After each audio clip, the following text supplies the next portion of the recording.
All right, we're moving on to questions that are from Chapter 4. So let's go ahead and get started with number 9. This is pretty straightforward. Simplify y to the 4th times y to the 6th. We simply use the product rule and add the exponents. Y to the 10th. Okay, number 10. Again, we have a product, so we use the product rule. M to the 3 plus negative 9 is m to the negative 6. Negative exponent, we need to rewrite it so that it's a positive exponent, and that means using the reciprocal, 1 over m to the 6th. For number 11, we have a quotient, so we use the quotient rule. X to the 10 minus 2 is x to the 8th. Very straightforward. Not as straightforward as number 6. We've got to be careful here. This equals k to the negative 3, the top exponent, minus the bottom exponent, negative 6.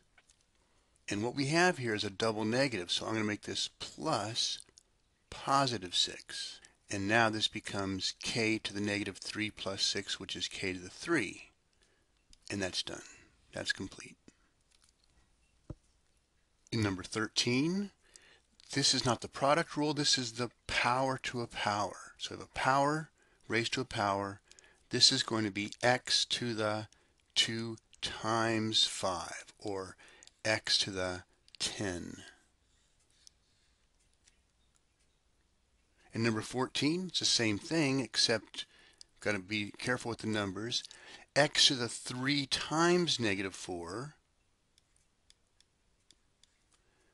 which is x to the negative 12. Oh yes, that's true. One more step, right? Writing that as a reciprocal with a positive exponent of 12. 1 over x to the 12th. In number 15, we have a quantity raised to the 3rd power. And this is where we distribute the power of 3 to both the numerator and the denominator. Use one step at a time. This is b squared, that is to the 3rd power, over 3a, that is to the 3rd power. And in the numerator, b squared to the 3rd power is b to the 2 times 3, which is 6.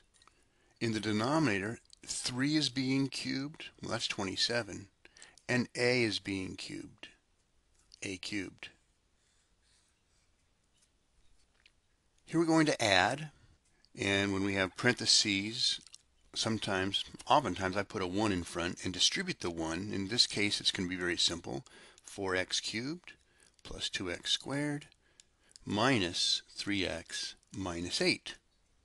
And distributing 1 here, positive 1, is plus 2x cubed minus 3x plus 8.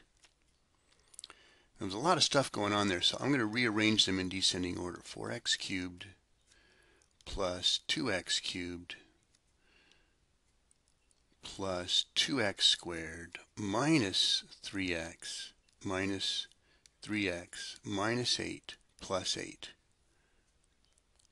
So here we have them in descending order and grouped together. We got the 4x cubed and 2x cubed. We only have a single x squared term, and we've got a negative 3x, negative 8, positive 8.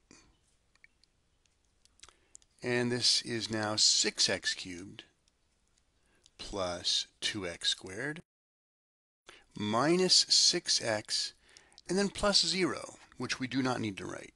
Those become 0. We're complete here.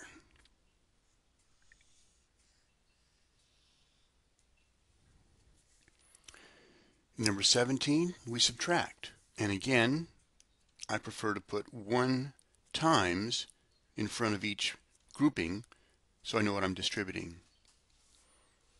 In the first grouping, multiplying by 1, not a big deal. 4x cubed plus 2x squared minus 3x minus 8 However, multiplying by a -1 is a big deal. We've got to make sure that we multiply a -1 to each and every one of these as we distribute. So we get a -2x cubed plus 3x and minus 8. Again, I'll group them together and then we'll continue. In descending order, we have 4x cubed minus 2x cubed.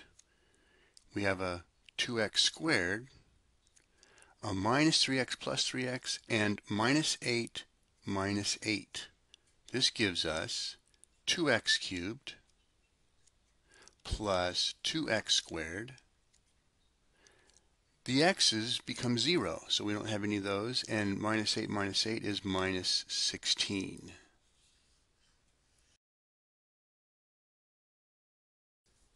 All right, number 18, it says multiply, and in this case that means distribute 2a cubed to each of these.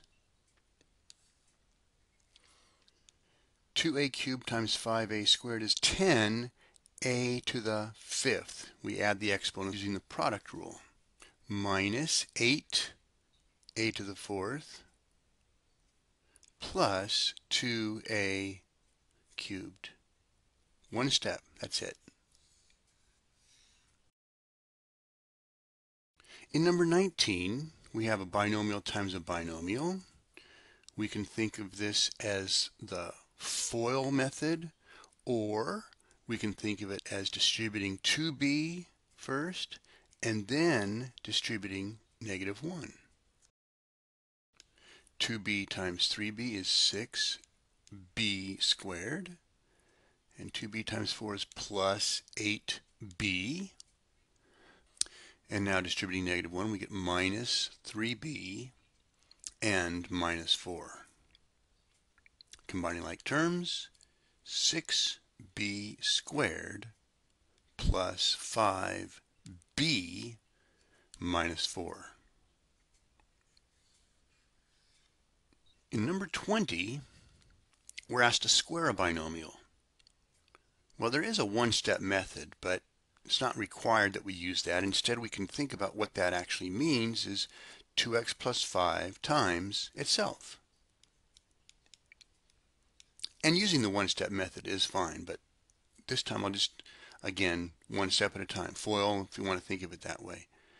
2x times 2x is 4x squared. 2x times 5 is 10x. And then 5 times 2x is another 10x. And 5 times 5 is 25.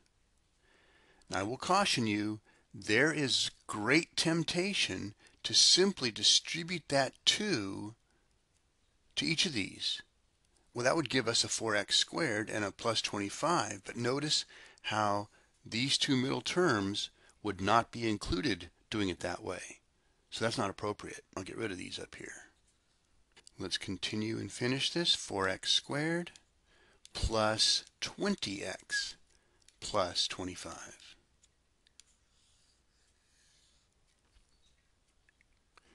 Number 21. Simplify and write in scientific notation. This is going to require us to multiply 2.6 times 1.5 separately from the 10 to the 6th times 10 to the -13. Well, first of all, 2.6 times 1.5, I'm going to do that quickly over here.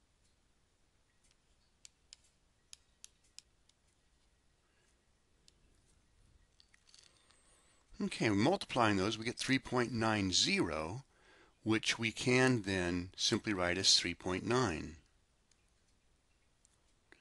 And that's 3.9 times 10 to the -7. We add the exponents. And actually, this is complete. We don't need to adjust the coefficient at all. It's 3.9. That's a good coefficient. And so this is complete. If we had 39, we'd have to do some adjusting.